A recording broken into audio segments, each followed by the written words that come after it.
Hello, this is Templar Thompson with the Sacred Order Loop, and this lesson is all about sampling, specifically using the simpler and sampler instruments that come with your Ableton Live. Simpler comes with all versions, sampler only comes with Ableton Live Suite. You can always just drop samples into a live session as clips, but the simpler and sampler instruments are so powerful in many instances it may be better and more useful to make an instrument. So let's start with simpler. You're going to find that over in the Instruments section in the browser. Grab the simpler and just drop her on a MIDI track. Simpler is used all over the place internally within Live. If you make a drum rack, every pad is actually just another instance of simpler. It only holds one sample, but it can be used to chop up a loop. First, you have your sample area right here, and you can drag a sample, an audio file, really from anywhere. We'll just pull one straight from the samples that come with Ableton, so I'm just going to drag this guy and drop it right in there, and pops right up. But you can just grab a clip from anywhere in Live or an audio file from anywhere, really. It will actually keep your warp settings as well if you bring it in from a clip, which can be handy for slicing up drum loops. This little arrow right down here expands so that you can see the waveform of the sample a little bit better, and it takes the sample tab away, so you have everything in Simpler visible to you all at once. It can be handy for making edits and things like that. The first thing that you need to learn about are the 3 different sample modes that Simpler has. So right now it's in classic mode. When I hit a key, you hear the sample. This is classic mode, and it's polyphonic, so you could do chords, what have you. It's useful for melodic instruments. It has an ADSR envelope and supports looping. You also have your one-shot mode. This is monophonic, meaning only one voice, so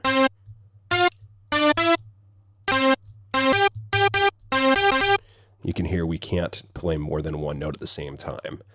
And it defaults to playing all the way through, so if I just hit the key really quickly, it actually plays through the whole sample every time you do that. And then the last mode is slice mode. I'm going to change samples really quickly just to give you an idea why this is useful. So here's a drum loop. We throw that in there, and you can see the loop, and it's basically sliced it all up for us to play back. So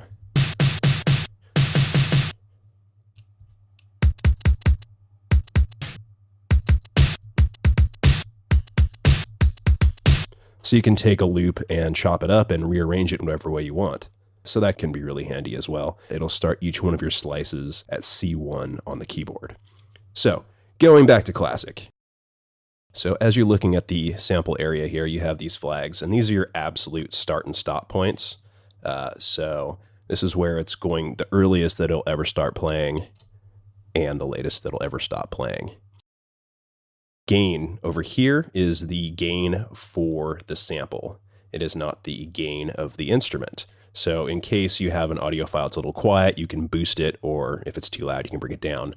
This volume knob over here is actually the gain for the whole instrument. Start is your start of playback. So you can see the flag stays in place, but the actual start point has shifted as I've moved the start right here. It can be fun for some modulation and some different effects that you can play around with later. It's represented in a percentage of the sample length. So at the very beginning of the sample, it's 0%. As you can see, as we go further through, the percentage rises. You also have length, which is also represented in a percentage of the sample length. And that's basically just going to move the end of the sample. You can hear how it cuts the playback off right there. Samples on here can be looped, so if you engage the loop button right here, you can hear as I hold down the button, it just keeps on playing through. The loop percentage is a starting point of the loop as a percentage of the sample between the start point and end point. You should note that the end of the loop is always the end of the sample. So if I want a portion of this to loop, we're actually going to have to move the end somewhere in here. And as I lower this, you can see the loop gets a little bit shorter. But now when I play it back, it keeps playing, which, you know, with a little bit of finessing, we can make it sustain pretty nicely. So that's where fade comes in. What this actually does is apply a little crossfade where it loops. So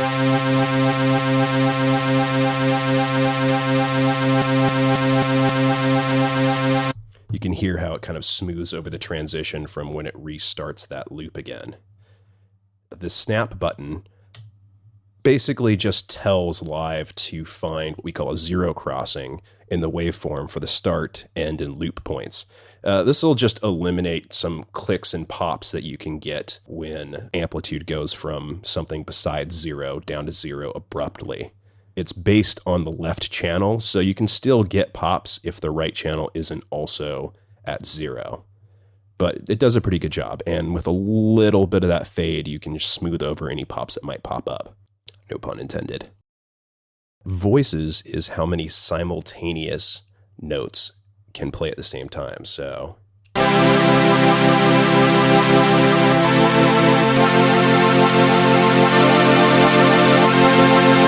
you can hear we've got a fair number going there. Right now it's got 6 voices. You can go all the way up to 32. The more that you use, the more processing power it requires.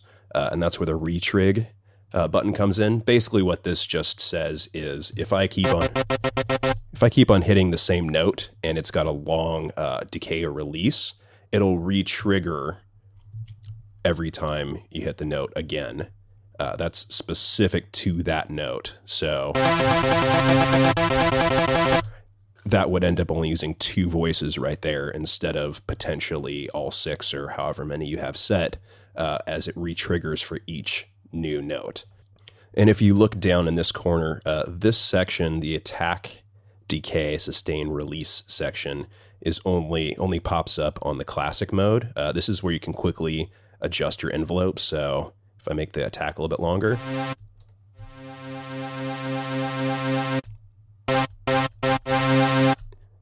you can adjust the attack, release as well. And you can hear how that keeps on playing through that loop while it releases.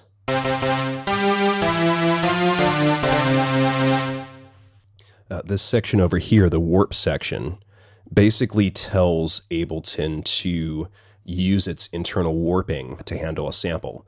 Why this can be important is, you know, I have this sample here. It's treated with warp off like a sort of conventional sampler, which means as you go up the keyboard, it actually shrinks the length of the sample to increase the pitch. Inversely, if you go lower in pitch, it will actually make the sample playback longer. So I'm going to take off a loop just to sort of demonstrate this to you. So you can hear that's one playthrough, and 1 octave higher, you can hear that it's half as long. Another octave higher, it's even shorter. As we go down lower, you hear that it plays back very, very slowly. So the reason warp can be useful is if we turn warp on, now it plays back for the same amount of time no matter what note you play, which can be handy if you have a sample and you know, want to play different notes. Sometimes you want it to sound like a sampler and have it shorten. It's kind of up to you. Underneath the warp button is the algorithm that you're going to use when you play it back. And these each have their own certain purposes, and you'll see the settings for each specific algorithm right here. Just to the right of the warp button is the warp region, and Ableton will basically just analyze a sample and give you a guess of how long at the current tempo you're at it should take for that sample to play back. It's telling me 1 beat right now. If I hit that, then it actually stretches that sample to last for 1 beat. You can hit the divided by or multiply by buttons to make it shorter or longer.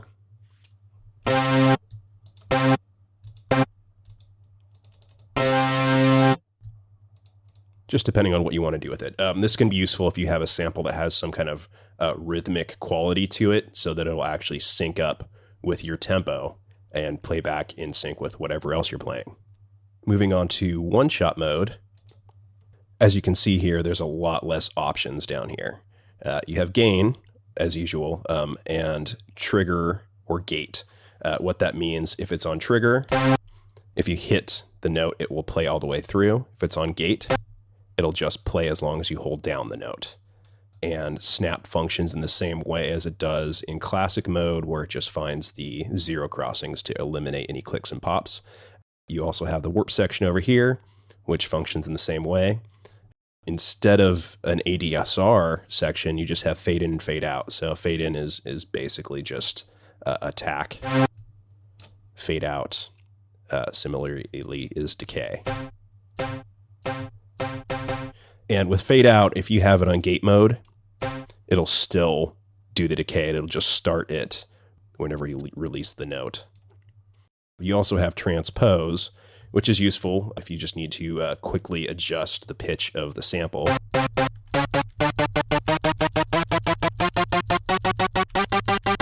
You can quickly make it higher or lower in pitch. You also have your volume velocity knob here. And what this just does is, if you have a velocity sensitive keyboard, it tells Live to adjust the volume of playback based upon the velocity of the key being hit. So if you barely tap the key, if you hit it hard, and that's just how much velocity will affect that. And once again, you have the volume for the entire instrument over here.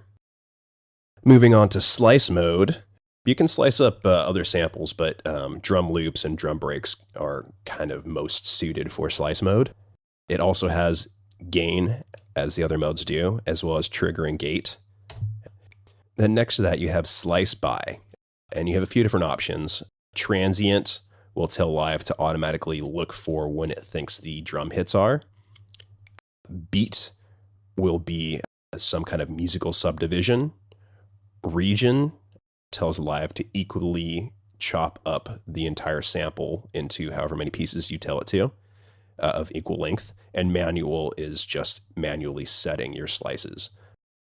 What's nice about it is you can always manually add or delete by just double clicking. Yeah, you can also shift them around wherever feels right. Sensitivity in transient mode, if you lower that, it will remove some of the automatically selected slices. The ones that are blue are the ones that will stick around. The lower you go, the less that it'll try to give you. You can see it's going for the big transients and just ignoring the smaller ones.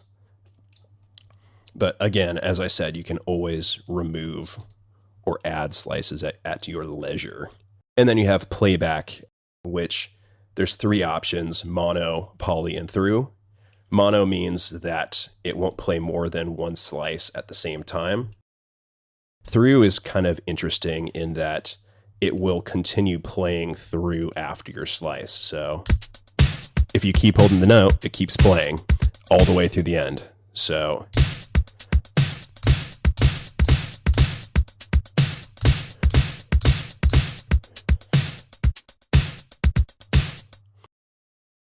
the rest of the instrument functions pretty much the same no matter which mode you're using it in.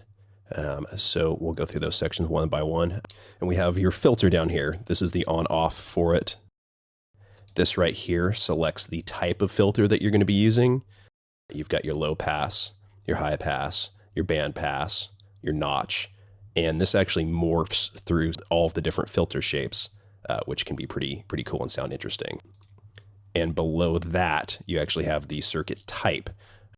So each one of these types will sound differently, and some of them have a drive option over here to give a little extra grit to the sound. The slope over here is either 12 dB or 24 dB per octave. That's just how aggressive the filter is. If you want something more subtle, select 12. If you want something more extreme, select 24. Frequency is the frequency at which it cuts off sound. So right now I have it on a low pass.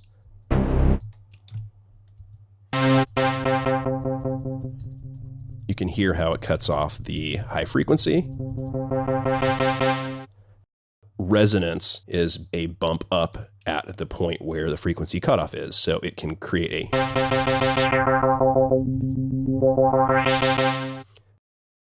And just so you have an idea of what the drive does, let's crank a little.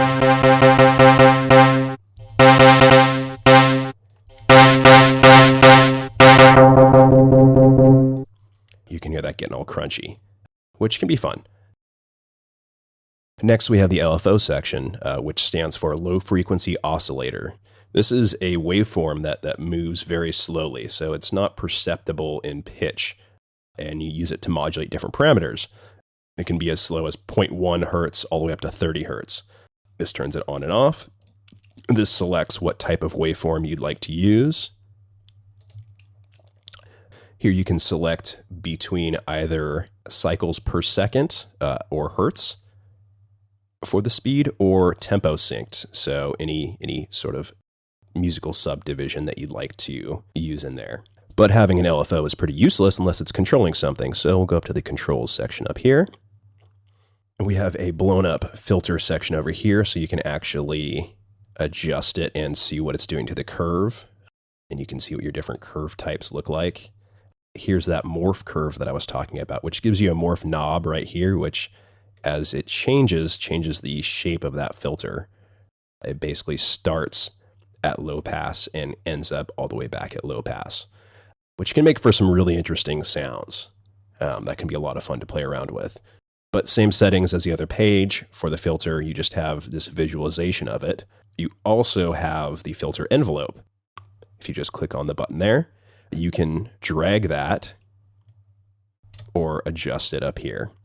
You can also turn it on and off and set how much it affects the filter. So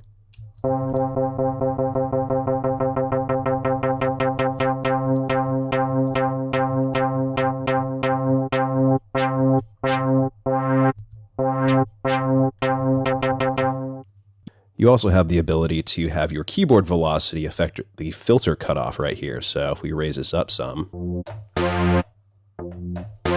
you can hear how the harder key hits, it opens up that filter a bit more, which is kind of nice. Just to the right of that, there's the key section.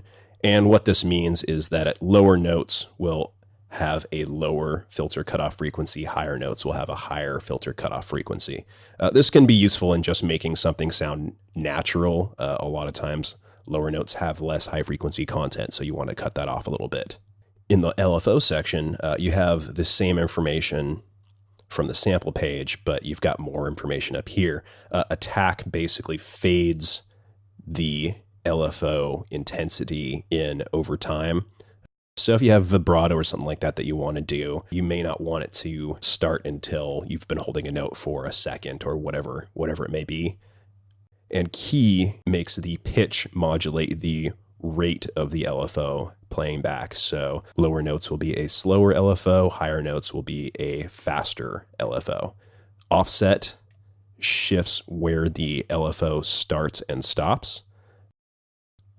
This is useful if you are looking for a specific shape, if it's re-triggering every time you hit a note, which is this button right here. What this does is every time you hit a note, it starts your LFO right here. If this is off, this LFO will just continue running constantly. So when you hit a note, it might be here, it might be here, it might be here. Retrigger is useful if you're looking for a specific shaping of the note. Having it off is useful if you want a sound that kind of evolves over time. Below that, you have the modulated parameters. So you have volume,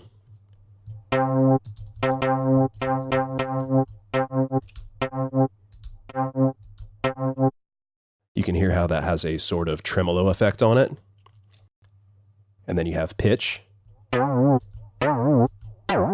which does sort of a vibrato effect. Pan applies a pan effect.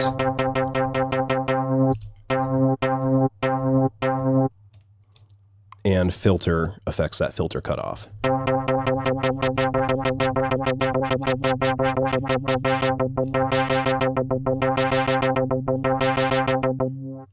And of course, it all just depends on what you have here. for the shape of your waveform, so like a ramp, for instance.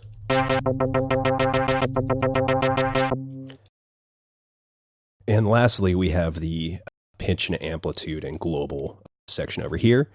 This is your pitch envelope if you want to use one. You can also quickly just turn it off, and the amount that it's affecting the playback. So right now it's at 0. And you can also adjust the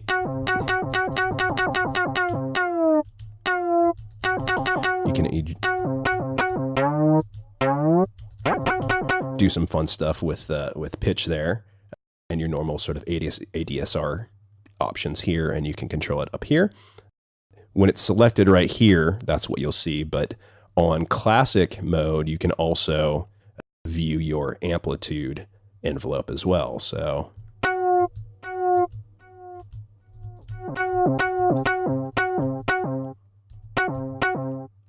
and you can see how adjusting the envelope here also adjusts the ADSR knobs down here at the bottom. That's only available on the classic mode. You won't have that option on one shot or slice. And lastly, you have your pan, where you can hard pan.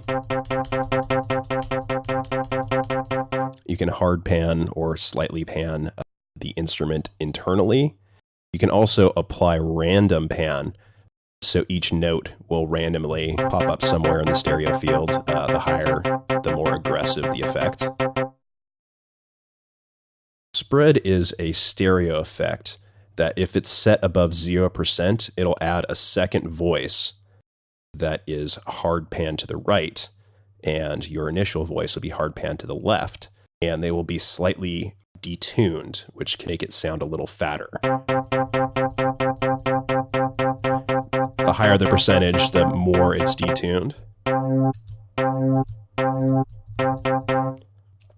You've also got your velocity to volume control here. The transpose knob is also available here. You can slightly detune the instrument if this sample is just a little bit out of pitch. And last, we've got glide, which is only available in classic and one-shot modes. This is basically telling the instrument to slur between notes or slide between notes.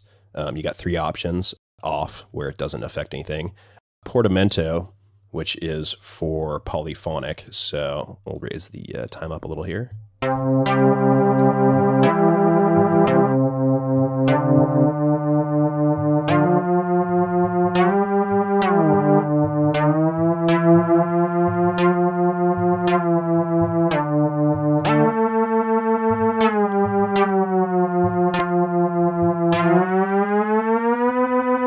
And in polyphonic, it's going to re-trigger that sample every time you hit a new note.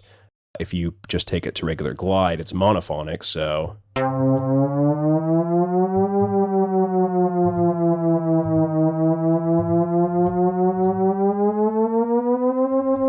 it doesn't re-trigger the sample every time you hit a new note. It just slides up or down to that new note.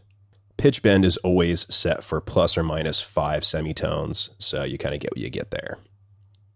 One last thing you might see is multi-sample mode. It'll say multi-sample in this area instead of showing you a waveform. That comes from basically a third-party developed sample library, or if you take a sampler patch and convert it down to a simpler patch. It basically just means you can't really adjust the samples. You can still adjust all the other settings, but you're stuck with whatever samples are loaded into that. Where simpler can get fun is when you start assigning MIDI to some of the different parameters. So I'm just going to assign a couple controls real quick here. So as we're playing,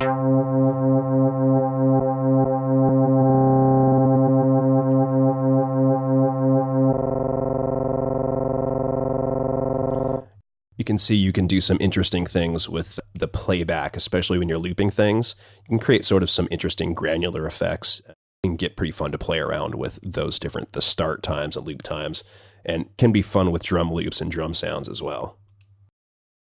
Moving on to sampler, that's also going to be Right there in your instruments, you can just drag a copy onto a track. Sampler is only included in Ableton Live Suite. It's used for multi-sample instruments. It has a lot more power under the hood. What multi-sampling means is instead of taking a single sample, you can take many samples and create a more realistic version of the instrument, especially across the whole keyboard. When you start playing notes that are really far from the original sample in Simpler, they start getting distorted, which can be cool sometimes, but sometimes you want to make something that sounds a little bit more natural. You can also add multiple layers, so different velocities might trigger different samples. You can create sample switching, where every time you hit the same note, it'll play a different sample. This can be really cool for snares if you want to make a more natural sounding snare drum and you have multiple samples of the same snare. You can have them alternate samples so it doesn't sound like a machine. The zone tab over here is where you edit your key zones. It'll open up this window up here. I'll just quickly grab some samples and load them in to give you a bit of an idea of what we got going on here. So if I drag all those, each one of these is a different sample, and they each have their own on-offs and solo buttons.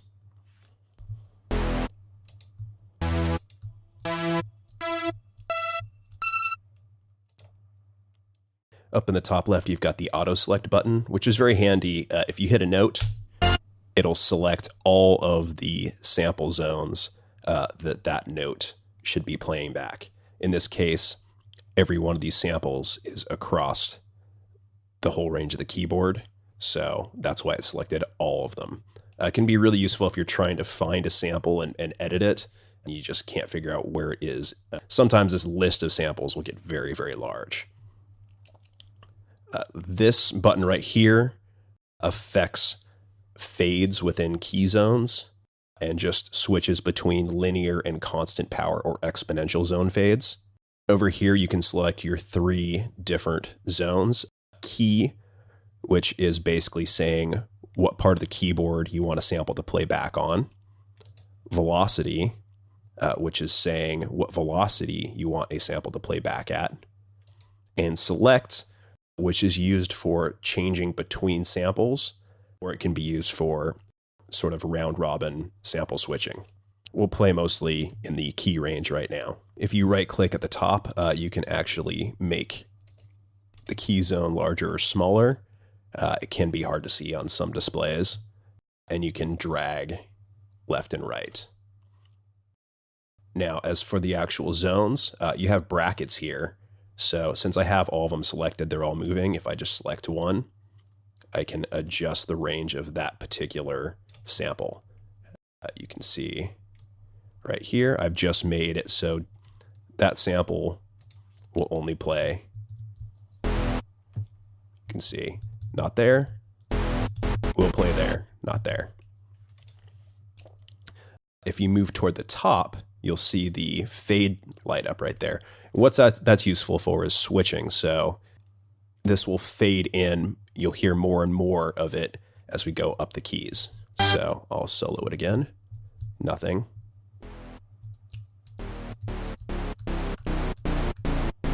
You can hear how the sample fades in at lower keys, but fades out at higher keys. And the R right there stands for the root note. That's basically the note that the sample was recorded at, or where you want to pretend it was recorded at. If you hold Alt, you can shift the root notes. They'll also follow with the zone. Moving on to the sample tab, this kind of looks sort of similar to the sample section on Simpler. You can't blow it up like you can on Simpler, but over here, you can tell it to show you both left and right sides, a mono summed version, the left or the right side of the waveform. And you can also zoom in vertically or using the normal zoom controls horizontally on the screen here. One thing that's worth noting is you can actually make changes to many samples at the same time in here. If something isn't set the same on each of them, it'll give you a star down here, and the bottom left-hand corner over here, it'll tell you the range that the values range from. So as you adjust it, it'll adjust all of them, which can be really handy, especially when you're dealing with a bunch of different samples. Down here, it will tell you which actual sample you're looking at. You can select from the list if you don't want to select from the zone, and it'll shift automatically for you. It won't change what sample is assigned there currently. If you want to do that, you can drag it directly onto the sample window with the selected sample, and it'll change to whatever you drag in there. The reverse button reverses all of the samples on the instrument, and it'll play them back in reverse. You've also got snap on and off, which again snaps your start, end, and loop points to 0 crossings to avoid those clicks and pops. Root key, you can see as I click, that changes to whatever the root key is of the selected sample. So you can change it here, and it'll change up there as well. Or if you change it up here, it'll change down there. If, for instance, so this sample here was recorded at C2, so I'd probably want to set that root note to C2 for it to play back and sound correct up and down the keyboard. And just next to that, you have the detune option. This can minorly adjust the pitch of the playback in case the original recording was a little bit out of tune. Scale, basically, you want to keep this at 100% or maybe 0 if you're playing back just a sample that you want to always sound the same. So if I put this down to 0,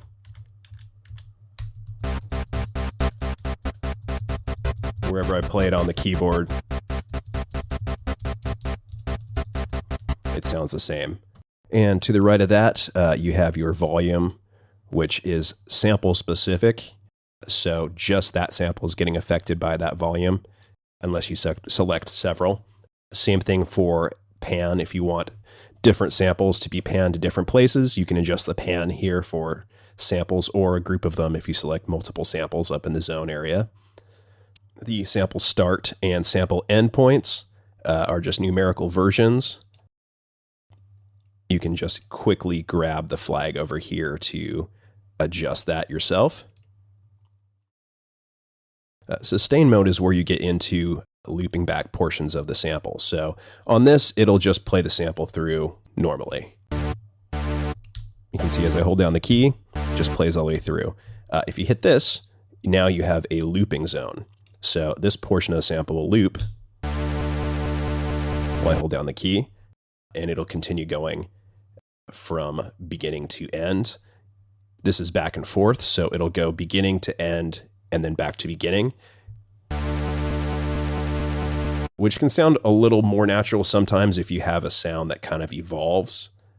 And, you know, as usual, so we have our loop start and end points right here, but you can also apply a crossfade to make it a little smoother.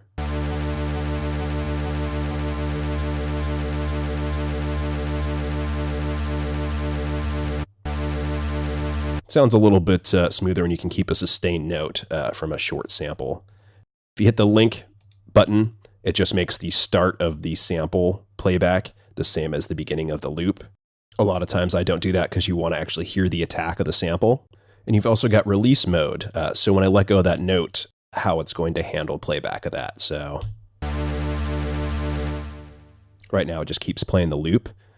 If we set it to on, it will just play all the way through the end. So, and it'll cut out at the end of the sample. We can also have the release loop if you want. So this is a normal loop. We could set it for this section right here.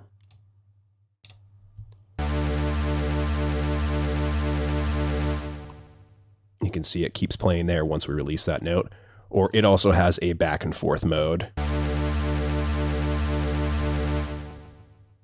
that does a similar thing, which also has crossfades available. So you can do some different things. There's a bunch of options with how you map and deal with every sample. Also, the sustain loop and the release loop have their own detune options. So sometimes when you sample in like an acoustic instrument, the pitch might actually change through the sustain and release of that note. So you can sort of fix it here. And lastly, you have your interpolation. This is the algorithm that Live uses to deal with samples when it's playing them back at higher or lower pitches than the original recording. The higher quality it is, the better or more natural it's going to sound. It's also going to use more of your CPU. And RAM basically tells Ableton to load the audio files into RAM instead of reading them directly off the hard drive. You only need to do this when you're trying to save on some processing power, or if you're getting your hard disk overload errors up here, then you may want to load it into RAM, and it should play back more smoothly. The pitch and oscillator tab. This is where we can get into some interesting sounds. So the oscillator is a modulator with your sample. You have frequency modulation and amplitude modulation. So that's our sound as it normally sounds. If you start bringing in some volume to the frequency modulator,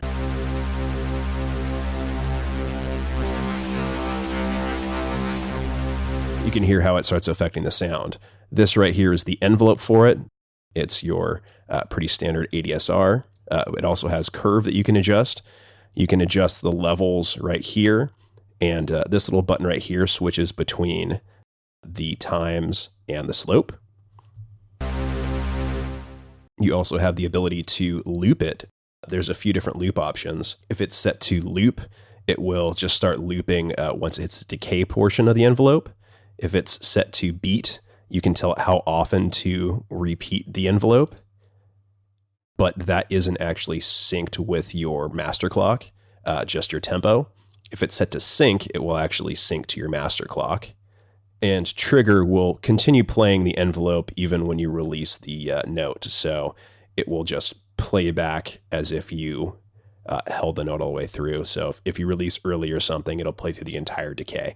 Usually you want to set trigger if you're doing like a one-shot type sound. And then you have the type of modulator sound, a bunch of different options to choose from. Volume, again, is how much it affects the sound. So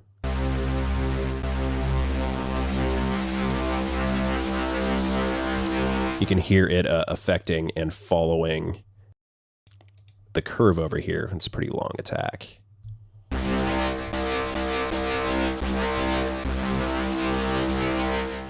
And over here, you can have velocity affect how much that modulator affects the sound. The modulator can either be a fixed frequency, or it can be a musical value. So one is basically playing back at the same octave and note as the original sound. If we go down to 0.5, that's half the frequency, so one octave down.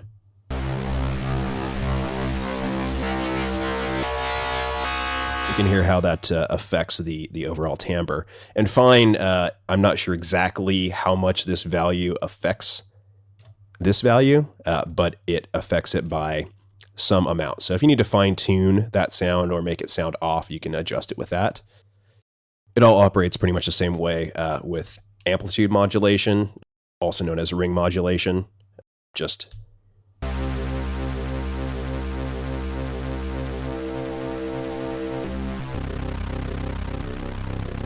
has a different kind of tonal sound to it. Let's turn that off for now. And then you've got a pitch envelope controlled by amount.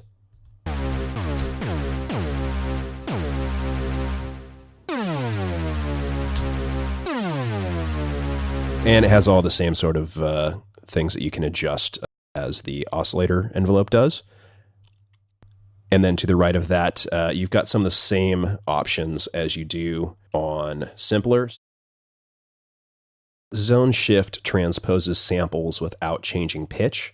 It's useful mostly for creating interesting audio artifacts on multi-samples. Moving on to the filter section. So filter global, similarly, you've got your filter section over here and filter envelope. Amount is how much the filter envelope will affect the cutoff. All the same sort of options, except you also have a shaper here, which is wave shaping. It's basically like a form of distortion. So let's hear what that sounds like. This arrow, if it's pointed up, the shaper feeds into the filter. If it's pointed down, the filter feeds into the shaper. So as we increase the amount, you can hear how that affects the sound. You've got a few different types. Yeah, it really blasts it.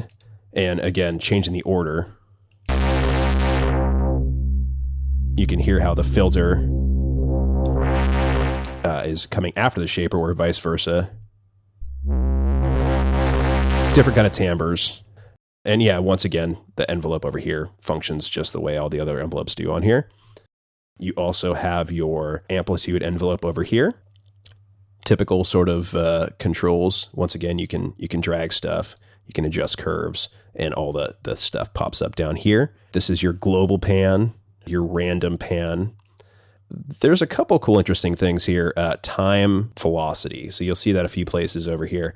What that basically means is that velocity will adjust the timing of the envelopes. So at higher velocities, maybe the envelope will go faster. At lower velocities, maybe it'll go a little bit slower. Could be useful for making the instrument a little bit more expressive. And you also have your global envelope time. So if you adjust this, this will adjust the timing of all the envelopes in the instrument. Can be useful if you get a instrument that's like multi-sampled and you just want to shift everything a little bit. You can quickly adjust all the envelopes right here. And time key just means that lower pitches will affect time less, higher pitches will affect time more on those envelopes. You also have your voices and retrigger for voices to save on processing. Next, we'll go on to modulation. You have an auxiliary envelope that you can use to modulate whatever parameters you like. It's got your normal parameters for the envelope here, and then your destination. So let's just assign this one to, say, shaper amount. So I've turned shaker amount up to 100%.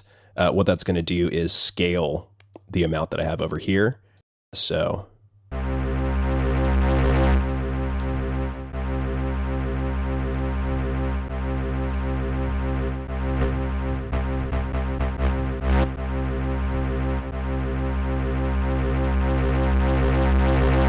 you can hear how the envelope affects something. We also have 3 LFOs here. The first one functions pretty similarly to simpler with a volume, filter, pan, and pitch easy adjustment.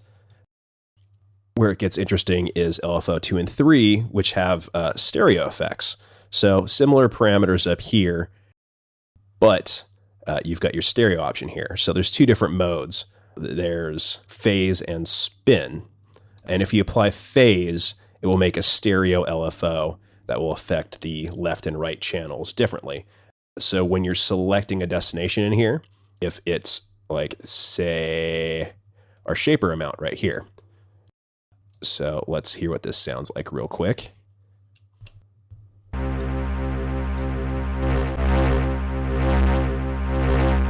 So you can hear that LFO operating.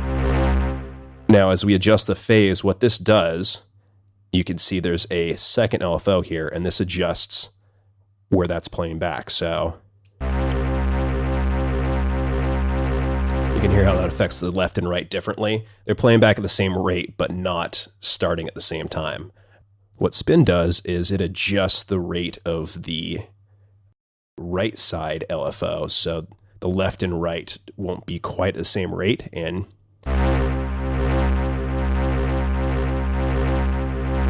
that also creates interesting sort of stereo sound.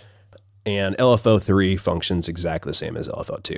They both have 2 different destinations. And like I said, S are options that will come out stereo. If you select something with M, it'll still work. It's just not going to be affected by the second or right side LFO. It'll just be the blue one. And lastly, we have the MIDI section. And this is where you can assign modulation just from some of your basic MIDI. The key, which is basically just the pitch, velocity, off velocity, aftertouch, mod wheel, foot control, and pitch bend. All of the normal things that you can modulate and the amounts. As well as it also gives you the option to adjust your pitch bend range all the way up to 24 semitones. If you want to go for some really, really wild pitch sweeps.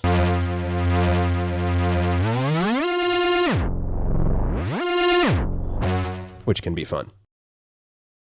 Really quickly, I'll show you how to make your own multi-sampled instrument from the included samples in Live. So we'll open up the zone. I know that all these Art Poly lead samples are the same instrument. C1, 2, 3, 4, 5, 6 basically just tells us where it was originally sampled at. So I'm going to shrink these down a little bit. So I know C1 was recorded at C1.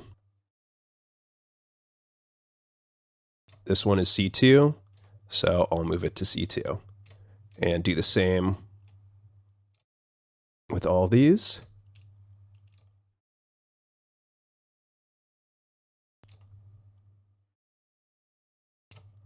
Then you can really quickly tell it to distribute ranges around root key, and it'll adjust each of the ranges so they kind of match up. And now it should play.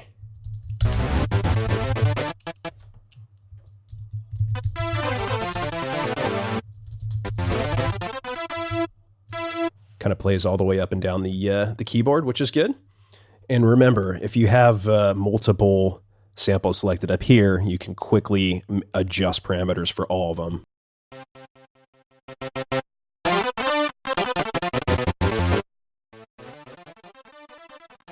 Instead of just having to go through each one of them one at a time and adjusting, which could take forever.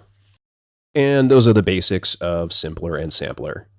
They can be a lot more useful and a lot more powerful. You can take samples and breathe new life into them and modulate them in some pretty cool, interesting ways. I hope this has been informative. If you have any questions, comments, or concerns, please shoot me an email, subscribe, and check out my other videos. Templar Thompson, logging off.